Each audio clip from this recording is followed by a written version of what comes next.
변호사님, 네, 임대차 계약이든 매매 계약이든 계약금이 있지 않습니까? 맞습니다. 그 가계약금이 있는 경우도 있는데요. 네네. 가계약금 또는 계약금만 보낸 상태에서 한쪽이 계약을 해지하면 어떻게 될까요? 이게 이제 상식적으로 알고 있는데 가계약금이나 계약금을 준 쪽에서 해지를 할 때는 그걸 이제 포기하는 거고요. 가계약금이나 계약금을 받은 쪽에서 해지하고 싶으면 2배를 주는 거죠. 원래 받았던 돈을 돌려주고 자기 돈을 더블로 주는 개념이죠. 그러니까 많은 사람들이 여기까지는 알고 있거든요. 근데 구체적으로 계약금이 아니라 가계약금일 때도 계약금과 똑같은 법리가 적용되냐, 이건 이제 사람들이 잘 모르거든요.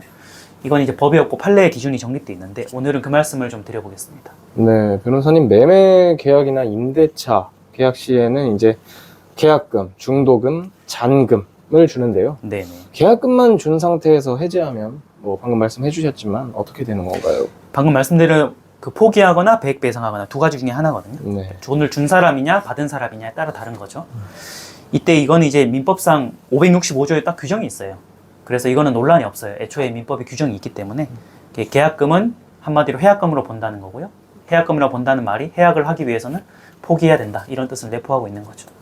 저도 들어본 것 같습니다. 근데 상대방이 잘못해서 해지하는 게 아니라 이제 본인이 단순 변심으로 인해서 해지하는 경우를 의미하는 거 맞죠? 그렇죠. 이거를 의외로 헷갈리는 분들이 많은데요. 그 배액배상이라는 거를 모든 경우에 배액배상이 되는 걸로 착각하는 분들이 있는데, 민법 565조에 나와 있는 포기나 배액배상이라는 거는 그냥 본인이 사유 없이 그냥 포기하는 거예요. 그러니까 단순 변심이에요. 네. 예컨대 이제 상대방이 어떤 잘못을 해서 해지를 할 때는 내 잘못이 아니라 상대방 잘못이기 때문에 이거는 이제 민법상 채무불이행 영역으로 가게 되고, 채무불이행에 따라 계약을 해지하고 그 원상 회복을 시킨 다음에 손해가 있으면 추가로 손해배상을 받는 그 법리가 적용되고요. 오늘 말씀드리는 배액배상은 말 그대로 계약금을 준 상태에서 어떠한 상대방 잘못이 없더라도 해지하는 경우, 그것만 의미하는 겁니다. 그럼 가계약금은 어떨까요? 보통 공인중개사를 통해서 10% 정도를 가계약금으로 많이 넣잖아요. 이때도 해약금 규정이 바로 적용이 돼요.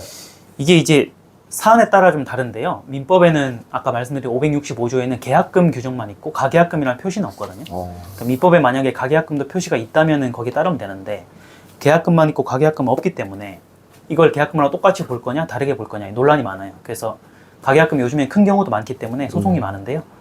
판례에서 대략적인 기준을 찾을 수가 있어요. 그러니까 판례를 보면 가계약금의 형식이나 금액이 중요한 게 아니라 가계약금을 주고받았던 당사자들의 의도, 그 다음에 계약서에 어떻게 써 있는지, 전후 맥락, 이런 거를 실질적으로 봐서 가계약금이 그 계약금이랑 똑같냐 다르냐를 보는 건데요.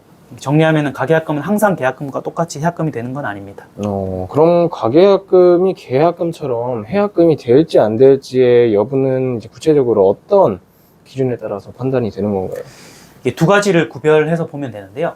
일단 가계약금을 주는 이유가 보통 이제 부동산 매매 계약이나 임대 계약을 해보면 여러 명의 수요자가 경쟁을 하잖아요. 네. 내가 지금 물건을 잡아놨는데 딴 사람이 또 들어와 버리면 안 되기 때문에 이 물건은 내가 픽한다 라는 조건으로 가계약금을 걸라고 하는 경우가 많아요. 그러니까 정식 계약금 전에 공인중개사 분들이 예컨대 정식 계약금이 뭐 1억이면은 그 중에 1,000만 원만 미리 걸어둬야 딴 사람이 못 들어올 거다. 네. 이런 얘기를 하는 경우가 있거든요. 이럴 때는 말 그대로 우선순위에 따라 락을 걸어버리는 거기 때문에 본인 의사가 그 자체로 해약금의 성격을 갖는 거예요. 이때는 가계약금이 실제 계약금과 똑같이 배액배상이 이루어지는 거예요. 근데 그런 거 없이 그냥 가계약금이라는 형식만 있는 거지, 네. 아무런 얘기 없이 그냥 일부를 먼저 주는 경우가 있거든요. 예컨대 뭐 계약금이 1억인데 돈이 없으니까 네. 일단 1,000만 원을 먼저 주고 나머지 5천만 원을 다음 주에 준다든지, 이런 절차에 따라 분할 지급하는 게 있는데, 이건 단순히 그냥 전체 계약금 일부를 쪼개서 준다는 것 뿐이지 거기에 어떤 의미가 있는 건 아니거든요. 이런 건 이제 해약금으로 보지 않기 때문에 배액배상이 이루어지지 않아요. 그래서 그냥 단순히 원상 회복만 이루어지고 네. 내가 냈던 돈을 그냥 돌려받는 부당이도로 갑니다. 그렇군요. 그럼 가계약금이라는 게 이게 형식이 네. 중요한 게 아니라 주고받을 당시에 어떤 얘기가 오갔고 뭐 어떤 증거가 있는지, 그렇죠. 이런 게 중요하겠네요. 그렇죠. 그래서 이제 이런 혼란을 방지하려면 판례가 나온 것도 증거가 애매하니까 관련 정황에 따라 판사가 판단을 내리는 거잖아요. 네. 이런 분쟁 자체를 예방하려면 애초에 그 공인중개사 통해서 가계약금을 지급할 때 계약서나 확약서를 하나 써놓으면 돼요. 그 확약서 안에는 가계약금을 만약에 지급한 이후에 해지하면 배액배상합니다, 이런 문구만 써놓으면은 관련 정황을 고려하지 않고 이 확약서 그대로 증거가 되는 거죠. 가계약금 지급 후에 계약을 해지하면 가계약금이 아니라 본계약금 전체를 해약금으로 봐야 한다. 뭐 이런 얘기도 있던데 맞나요? 이거? 이것도 엄밀히 따지면 단순히 이렇게 보기 힘들고요. 그 가계약금만 줬는데 예를 들어 가계약금이 본계약금이 10%밖에 안 되는데 네. 배액 배상을 빌미로 해서 90%를 더 먹으려고 하는 분들도 있거든요. 근데 이것도 상황에 따라 다른데 예컨대 가계약금만 준 상태에서 그 해지한다고 하면 앞서 말씀드린 가계약금만 그 배액 배상이 되는 거예요. 근데 가계약금을 주고 나서 본계약금까지 줬고 그 이후에 만약에 해지를 한다고 하면 이미 본계약금을 줘버렸기 때문에 그때는 가계약금이 아니라 본계약금이 해약금 역할을 하는 거죠. 왜냐하면 판례보다는 법률이 우선하니까 네. 민법 565조가 먼저 적용되는 거예요. 근데 다시 한번 말씀드리지만 가계약금만 준 상태에서 본계약금 안 줬는데 네. 그 상태에서 해지한다고 해서 아 너는 가계약금이 아니라 본계약금 전체를 물어야 된다? 요걸 이제 판례를 잘못 해석하는 분들이 있는데 단순하게 이렇게 해석될 가능성은 낮습니다.